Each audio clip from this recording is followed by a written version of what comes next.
28 August 2017. काही घटना अशा असतात की मन सुन्न करणारे असतात. त्या घटना अशा घडूच कशा शकतात?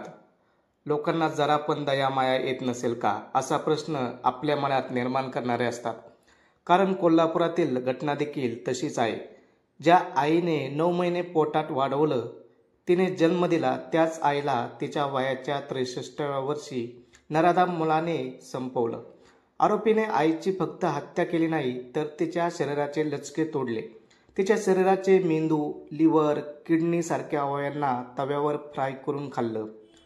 आईची हत्या करून तिच्या शरीराचे लचके तोडणाऱ्या आणि शरीराचे मेंदू, लिव्हर, किडनी सारखे अवयवांना तेल, मीठ आणि मिरची लावून फ्राय करून खाणाऱ्या नराधमाची फाशीची शिक्षा मुंबई हायकोर्टाने कायम ठेवली आहे. नेमकी ही घटना काय होती हे आपण सविस्तर पाहू. कोल्हापूरच्या माकडवाला परिसरात एका 63 वर्षीय महिला आपल्या 2 तरुण मुलाबरोबर राहत होती. या महिलेचे नाव यल्लावा नाव असे होते. यल्लावाच्या मोठ्या मुलाचे नाव राजू तर धाकट्या मुलाचे नाव सुनील असं होतं. यल्लावा ही फुगे, कंगवे, पिना विकून आपल्या कुटुंबाचा उदरनिर्वाह करत असत. यल्लावाचा धाकटा मुलगा सुनील हा दारूच्या आहारी गेला होता. तो कामधंदा अजिबात करत नव्हता. या व्यतिरिक्त तो आईकडे दारू पिण्यासाठी पैसे मागत असायचा. यावरून सुनील आणि यल्लावा यांच्यामध्ये भांडण व्हायचे. यल्लावा मुलगा सुधारावा यासाठी तिच्या आईला नेहमी वाटत असायचे. तिच्या ममताला तो पूर्ण झुगारून देत असत.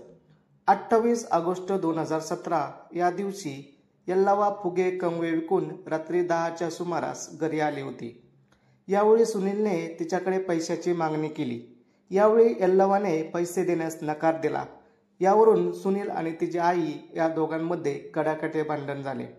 यावेळी सुनीलने आपल्या आईच्या बोलण्याचा एवढा राग आला की त्याने आपल्या आईचा धारदार चाकूने खून केला. सुनील एवढ्यावरच थांबला नाही. त्याने या कृत्याची अक्षरशः परिसीमाच ओलांडली. सुनीलने आपल्या आईच्या डोक्यावर वार करत आधी तिचा मेंदू काढला. त्यानंतर त्याने आईचे हृदय, किडनी, लिव्हर सारखे अनेक अवयव बाहेर काढले. यानंतर नराधम सुनीलने मेंदू, लिव्हर, किडनी या अवयवांना अक्षरशः मीठ, तेल आणि मिरचीची पावडर लावून तव्यावर फ्राय केले आणि ते खाल्ले देखील. हा सर्व प्रकार शेजाऱ्यांच्या लक्षात आला. यानंतर आजूबाजूच्या इतर नागरिकांनीही संबंधित प्रकार माहीत पडला. त्या लोकांच्या अक्षरशः पायाखालची जमीनच सरकली. त्यांनी ताबडतोब पोलिसांना या घटनेची माहिती दिली. पोलीस घटनास्थळी दाखल झाले तेव्हा आरोपी सुनील हा आपल्या आईचे हृदय फ्राय करून खाण्याच्या बेतात होता. पोलिसांनी त्याला रंगेहात पकडले. पोलिसांनी त्याला पोलीस ठाण्यात नेले. यावेळी आरोपीने आपला गुन्हा कबूल केला. या प्रकरणी कोल्हापूर सत्र न्यायालयाने अनेक दिवस या प्रकरणाची सुनावणी केली. जवळपास 12 जणांची साक्ष नोंदवण्यात आली. यानंतर आरोपीला 2021 मध्ये फाशीची शिक्षा देण्यात आली. त्यानंतर आरोपी सुनील याने कोल्हापूर सत्र न्यायालयाने दिलेल्या निर्णयाला मुंबई हायकोर्टात आव्हान देण्यात आले. यावेळी या प्रकरण मुंबई हायकोर्टात सुनावणी पार पडली.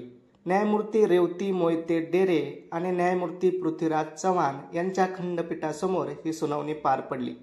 यावेळी आरोपी येरवडा जेलमधून व्हिडिओ कॉन्फरन्सद्वारे हजर होता. यावेळी कोर्टाने काही महत्त्वाचे निरीक्षण नोंदवले. यावेळी मुंबई हायकोर्टाने सांगितले, सुनील कोचीकोडने केलेला हा गुन्हा अत्यंत दुर्मिळ आहे. तो सुधारण्यासारखा नाही आणि त्यामुळे तो समाजात राहू शकत नाही. हे प्रकरण नरभक्षकाचे आहे. हे प्रकरण दुर्मिळातील दुर्मिळ आहे. आरोपीने केलेल्या कृत्याची एखाद्या कसायाबरोबर पण तुलना होऊ शकत नाही. आरोपीने त्याच्या आईसोबत केलेले कृत्य हे आईसोबत केलेल्या विश्वासघात या शब्दात मुंबई हायकोर्टाने सांगितले. आरोपी सुनील याला कोल्हापूर सत्र न्यायालयाने दिलेली फाशी शिक्षा मुंबई हायकोर्टाने कायम ठेवली. मित्रांनो, ही घटना सांगून कोणाच्या भावना दुखवायच्या नाहीत, तर तुम्हाला जागृत व सतर्क करायचे आहे. मित्रांनो, या घटनेबद्दल तुमचे मत काय आहे कमेंटमध्ये नक्की सांगा. जर तुम्हाला आमची मेहनत आवडली असेल तर लाईक करून शेअर नक्की करा. अजून पण तुम्ही आमच्या चॅनलला सबस्क्राईब केले नसेल तर चॅनलला सबस्क्राईब नक्की करा. धन्यवाद.